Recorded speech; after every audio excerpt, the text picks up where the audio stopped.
படி மொகல்கள் புதிய கட்டிடம் கட்டவில்லை. அவர்கள் பழைய சிவன் கோவிலை கைப்பற்றி அதை மாறுபடுத்தி நினைவு சின்னமாக்கினார். தாஜ்மஹால் என்ற பெயர் தேஜோ மஹாலயா என்பதிலிருந்து மாறியது என்றும் அந்த கட்டிடத்தின் அடித்தள வடிவமும் அலங்காரங்களும் இந்து கோவில்களுடன் ஒத்திருக்கின்றன என்றும் அவர் வாதிட்டார். ஓக் மேலும் கூறியது, தாஜ்மஹாலின் அடித்தளத்தில் 22 மூடப்பட்ட அறைகள் உள்ளன. அவற்றில் பழைய சிலைகளோ அல்லது கல்வெட்டுகளோ இருக்கலாம் என அவர் கூறினார். இந்த காரணத்தால் பலரும் நீதிமன்றத்தில் வழக்கு தொடர்ந்தனர், அந்த மூடப்பட்ட அறைகளை திறக்க வேண்டும் என கூறி. 2022இல் ஒரு வழக்கு உச்சநீதிமன்றத்தை அடைந்தது. ஆனால் நீதிமன்றம் அதனை நிராகரித்தது. அப்படியிருந்தாலும் இந்த கதை ஒவ்வொரு ஆண்டும் மீண்டும் மேலெழுகிறது, சமூக ஊடகங்களில், தொலைக்காட்சிகளில், அரசியல் உரைகளிலும். ஆனால் இதை பற்றி நிபுணர்கள் என்ன சொல்கிறார்கள்? இந்திய தொல்லியல் ஆய்வுத்துறை ASI பலமுறை விளக்கமளித்துள்ளது. அவர்கள் கூறியது தெளிவானது. தாஜ்மஹால் ஒரு இந்து கோவில் என எந்த ஆதாரமும் இல்லை. அதில் குரான் வசனங்கள் பொறிக்கப்பட்டுள்ளன. அதன் வடிவமைப்பு மொகல் கலைப்பாணியில் உள்ளது. மேலும் இதனை கட்டியதற்கான பதிவுகள் மொகல் ஆவணங்களில் உள்ளது.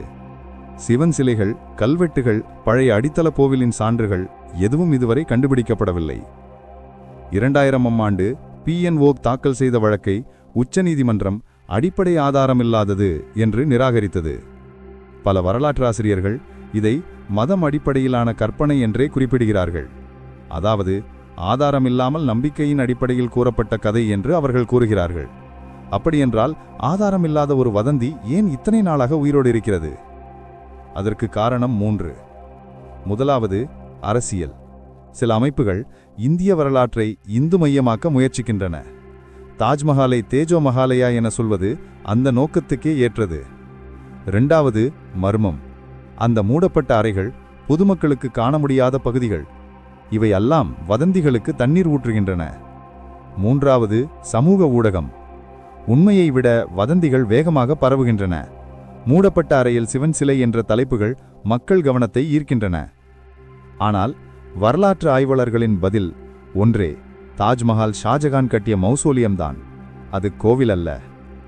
எனினும் தேஜோ மஹாலயா கதை ஒரு முக்கியமான நினைவூட்டல். இது நமக்கு சொல்வது, வரலாறு என்பது வெறும் தேதிகளும் கட்டிடங்களும் அல்ல, அது நம்மை எப்படி நாமே பார்க்கிறோம் என்பதையும் காட்டுகிறது. தாஜ்மஹால் இன்னும் உலகத்தின் அழகிய நினைவுச் சின்னங்களில் ஒன்றாக இருக்கிறது. அது காதலுக்காக கட்டப்பட்டது என்ற உண்மை அழியாது. ஆனால் அதன் மீது விரிந்துள்ள மர்மம் மனித மனத்தின் ஆர்வத்தை வெளிப்படுத்துகிறது. இந்த கதை நம்மை நினைவூட்டுகிறது, நாம் கேள்வி கேட்கலாம், ஆராயலாம், ஆனால் உண்மையை ஆதாரங்களின் அடிப்படையில் மட்டுமே தீர்மானிக்க வேண்டும்.